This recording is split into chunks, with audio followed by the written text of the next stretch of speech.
YouTube, what is good? Never video.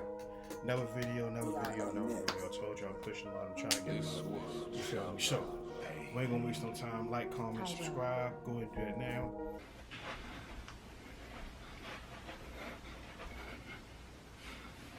Now that you've done that, you feel me? We back. Young Thug. By ourselves, you feel me? If you know, you know. If you know, you know. Let's get into it. We ain't gonna waste no time. Another episode of Swamp Stories. For this episode, we do something completely different. We fully cover the insane YSL indictment that just broke out. But before we get into it, make sure to leave a like and subscribe. You can also follow the Shout out to Swamp Stories. This will be down in the description. Instagram page as well. So let's get into it. Just a few days ago on March 9th, one of the largest takedowns in rap history hit the news. And honestly, many people were surprised. Number one, because, Young Thug used to wear dress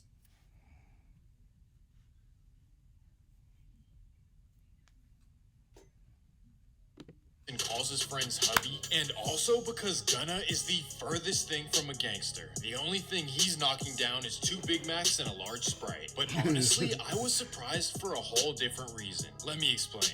Fulton County is known to be the softest on crime in the whole state of Georgia. Atlanta people will tell you that DeKalb, Cobb, Gwinnett, and Clayton County are all places you want to avoid doing crime. Those are old school judges and district attorneys that will prosecute you to the fullest extent. Been to Atlanta one time, and I think we stayed in Gwinnett County, I think. We was like right there by the stadium. Yeah, stayed there once. I only been there once. However, Fulton County, which covers the actual city of Atlanta, is the complete opposite. It's like the San Francisco of the South, where you're locked up one day and then all of a sudden you're let go with no reason. And that reputation has really started to upset the locals. In fact, Atlanta's wealthiest neighborhood, Buckhead, has been trying to become its own city for that exact reason. It's plain and simple. Residents are fed up about criminals being let out way too soon. And that leads me to one big conclusion. The district attorney is under huge pressure to change the image of crime in Atlanta. And honestly, I can't even blame her because at the end of the day, her career is on the line. So she decided to build one of the biggest and flashiest cases in Georgia history. They know that they have a district attorney that is seriously prosecuting gangs and criminals, and that we are sending people to jail for life and not batting an eye about it. First of all, what is a RICO? Well, it's actually a made-up charge that began in 1970. It all started when the government got fed up with guys like John Gotti. That's because for years they could never actually prove that he did anything. So that's when they made the new law, allowing for people to be charged simply for being at the head of an organization that commits crimes. Now, I never knew that's where it came from. I knew what the charge was, but I never knew that's where it came from. And the funny thing is, my father used to watch any kind of movie. Really. If it's a good movie, it's a good movie. I'm kind of the same way. But like mob movies and all that stuff, that's before my time. So like he watched that movie. My father used to watch that movie. So I knew who Gotti was. But I didn't really pay too much attention. So I didn't know that the RICO Act came from the RICO situation came from him. People feel differently about whether this should be legal or not, but either way, it is what it is, and plenty of people get serious time for it. But before we get into the video, let me explain a big misconception that I've been seeing online. Everyone is saying that this is a federal RICO case and they have a 99% chance of being convicted. Wrong and wrong. This is a local state-led RICO indictment, which is much less powerful. The state usually throws a ton of charges, many of which they can't prove. They do this so that you get scared and end up settling for a lesser charge. And secondly, in the state of Georgia, if this is taken to trial, all 12 jurors have to unanimously decide that they are guilty without a reasonable doubt. Now, let me point out the obvious. Atlanta is an extremely prideful city in multiple ways. Just kidding. But Young Thug and Gunna are Atlanta icons, and the chances of at least one of the jurors being a fan is very high. So that was me playing devil's advocate. But now, let me break down everything that's happened. But before we get into it, his intro will be tough. Watch this. His intro song. I don't know where he got this song from, but it's tough.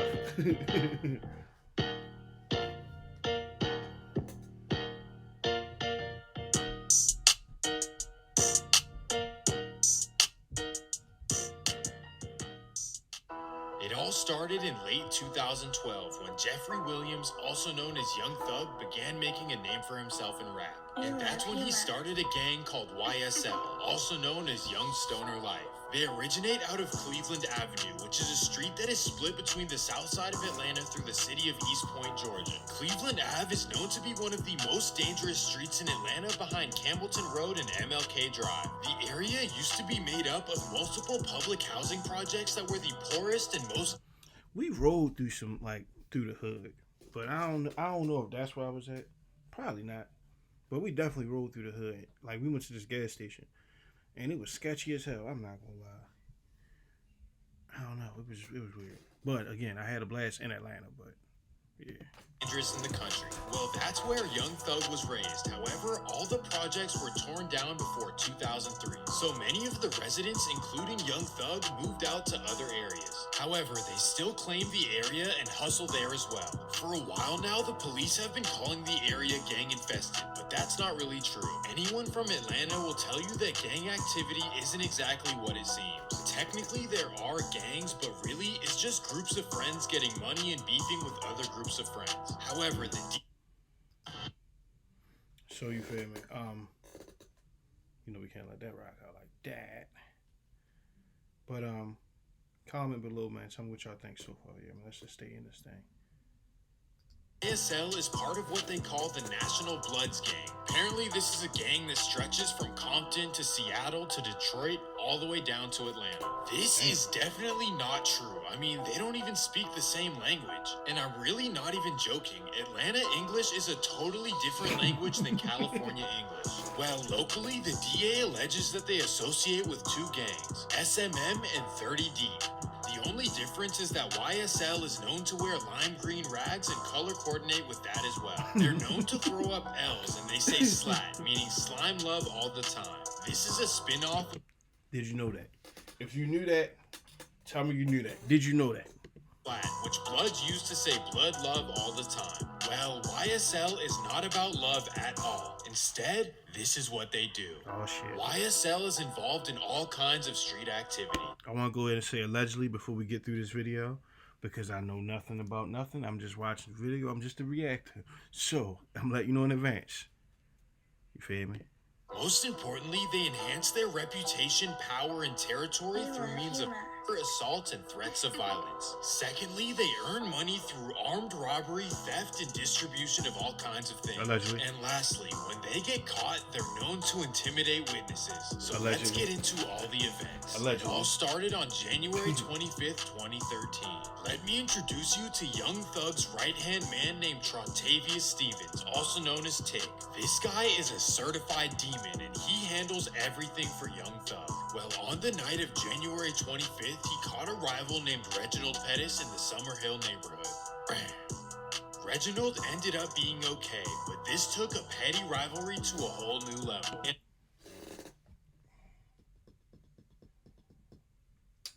Where do they learn this stuff at? How did he even know this?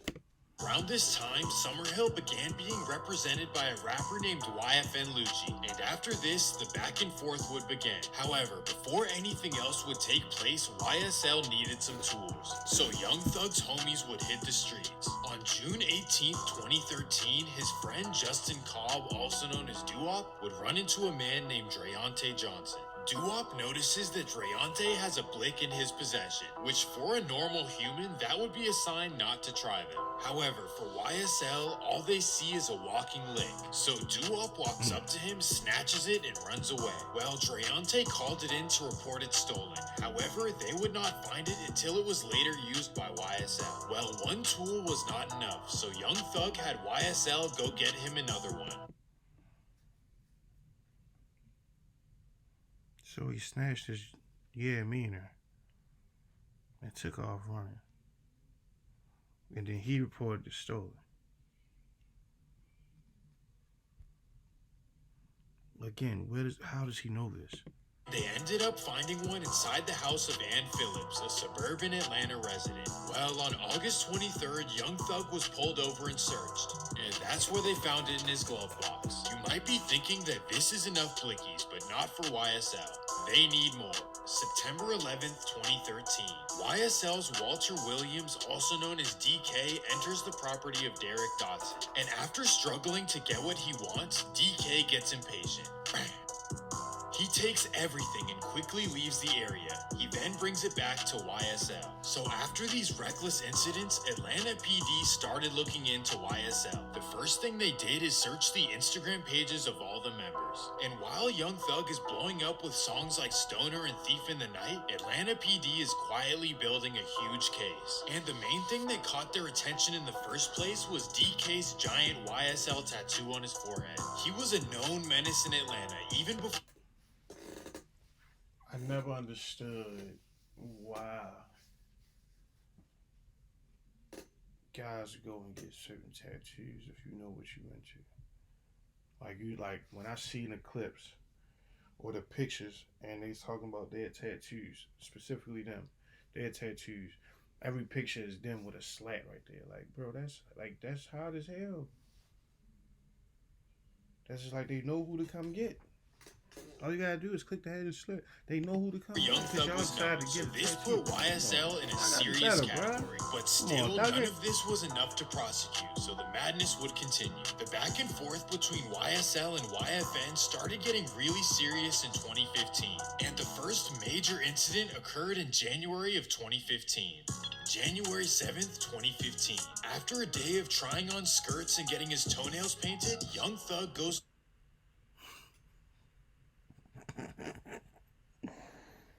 Hertz to rent a car, and he rents a 2014 Infiniti Q50. Now, objectively, this is a nice car to all of us regular humans, but a superstar rapper has no reason to get a car like that, especially in his own city. Well, Young Thug actually did have a reason, and he gave the car to his right-hand man Justin Cobb, also known as Doo-Wop. So then Doo-Wop plans to do something wicked with the car. He gets 4 fellow...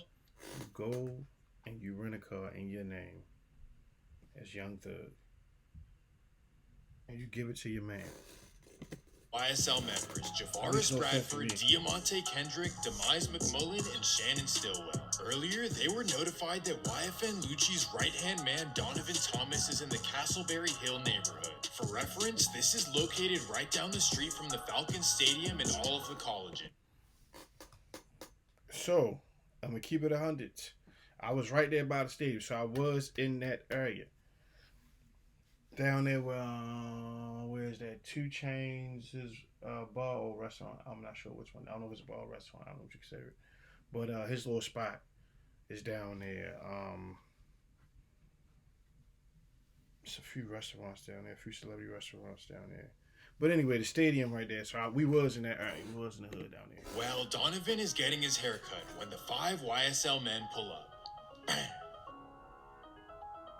Later that day, Young Thug returned the car to Hertz, clean as a whistle, or at least that's what he thought. However, the whole time he was being tracked and his phone was tapped as well. And on January 25th, he made a huge mistake. He called the leader of SMM, which is Atlanta's most notorious group, and he calls for them to join together. He said, sacrifices must be made. Soldiers must fall in order for the battle to be won. And that takes us to April.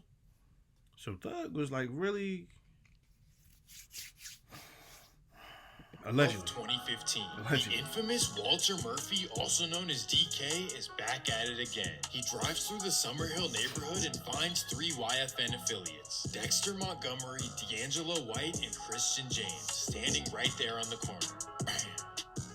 Thankfully, he's Ben Simmons, and everyone was okay. Well, later that month, YSL temporarily put their local issues to the side. And that takes us to a blast from the past. In 2015, Lil Wayne and Birdman were not getting along. Lil Wayne claimed that he was owed tens of millions of dollars and Birdman never paid. Well, Young Thug signed with Birdman and oddly named his 2015 album The Carter 6. He was clearly mocking Lil Wayne's classic series of albums. But the beef wasn't really Young Thug's to deal with in the first place. The only thing he had against Lil Wayne is that when he went to go shake his hand, Lil Wayne denied him twice. But for Young Thug, that's enough to set off a beef.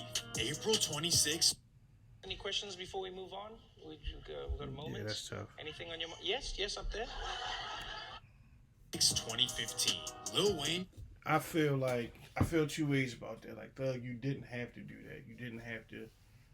Well, allegedly, you didn't have to do what you did as far as the tour bus goes. But at the same time, that should let a lot of people know he's a loyal individual. Feel me? He's loyal to Birdman. Comes to Atlanta to perform, and YSL is all over it. If he did, YSL's allegedly. Jimmy Myrick, also known as Pee Wee, has bad intentions for Lil Wayne, to say the least. So he follows Lil Wayne's tour bus all the way from the airport to Cobb County, and that's when he found the perfect opportunity. Bang.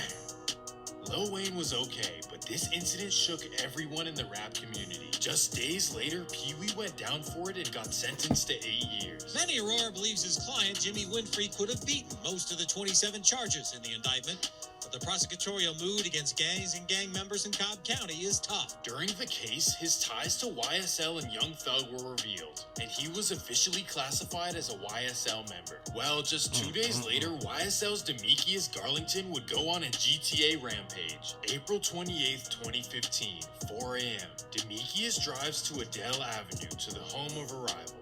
Bang. A 59-year-old grandmother, Denise Bell, woke up with injuries. Demetrius leaves and heads to another address. He pulls up to the Crystal Cascade. Yo, goofy ass was really out here trying to knock, man. This is crazy. A 25-year-old woman named Carlisa Kirkpatrick woke up with injuries. Well, you'd think that YSL would have shame and guilt, but nope. 4 days later, he posted to Instagram bragging about it, and the recklessness would continue for So you shot 2 women and they survived? What? Like, what? Why? For what? Who was it? July 7th, Did I miss 2015. Young Thug heads to the Perimeter Mall in Dunwoody, Georgia. This is a usually quiet and peaceful mall, the opposite of Lenox. Wait, if you guys think that Lenox is bad, go to the mall in Panthersville. It's called the Gallery at South DeKalb. Anyways, Young Thug was asked to leave the mall, and then he refused and threatened the security officer. However, all charges were later dropped. So Young Thug kept moving around Atlanta doing whatever he wants. Well, over the next couple of years, Young Thug began having one of his friends rap, Sergio Kitchens. Now, Sergio doesn't have a street history, and he grew up in a suburb called Fairburn, Georgia. He also lived in Sandy Springs as well. Both of these are very, very safe suburbs. However, he and Young Thug would... I could always tell Gunna wasn't from the hood per se. That don't make you soft, but I could always tell. I never knew though, but he always gave that vibe. You know what I'm saying? in trouble on September 24th, 2017. Both were pulled over and searched, and in the car they found stolen weapons dating back to 2013. Man, what is with YSL and stealing blicks? Can't they just go down to Chinatown, or does Atlanta not? No, they probably don't have that. Well, Sergio, whose rap name is Gunna, ended up wiggling his way out of these charges. Later that year, they were pulled over again. And of course, they found more stolen weapons in the car. However, in Fulton County, you always seem to just get released. And that takes us to February 23rd, 2019. This is the most important date in the entire story. So let me introduce you to YSL's two youngest members. 17-year-old Damone Blaylock, also known as Bali, and 15-year-old Rodalia. If this really shorty like a kid, like Ryan, a real kind also of kid. known as Lil Rod. These guys were vetted since their early years to handle business for the YSL empire, and they are as heartless as it gets. And on the night of February 23rd, they were sent on a mission. The plan is to find 15-year-old Jakari Holmes, while Bali and Lil Rod drive around his neighborhood of southeast Atlanta. Then they spot him in his blue Dodge Challenger. Okay, first of all, where are these kids' parents? Second of all, how is he 15 driving a Dodge Charger? And lastly, why is Young Thug having kids handle his business? What is going on in Atlanta? Anyways, at first, the police had no clues. That would change 2 days later when they went to Instagram dissing YFN in their captions. And that's when they found everything they needed. Both were sent to Atlanta's juvenile hall. Well, the beef kept heating up after all the social media disses from YSL. And it only got worse when Diamante Kendrick, also known as Yak Gotti, stood on top of YFN Lucci's car and posted it on Instagram. And check out YFN Lucci's response. And Atlanta police was having a field day. They just kept scrolling through the profiles and screenshotting everything they can. So let's fast forward. YFN Lucci ends up going down, but that doesn't mean that YSL is done with him. So that's when Young Thug orders a major hit. He contacts the infamous Demikion Garlington. And for those who don't remember, this is the guy who loves destroying plywood on grandmothers' homes. February 9th, 2022. Demikion pokes up YFN Lucci multiple times on the yard. Well, for the time being, YFN Lucci stayed solid and Demikion was later released. But this is really bad news because Demikion on the streets is a recipe for disaster, and he didn't waste any time. March 14th, 2020. So we came home, we got straight back to it.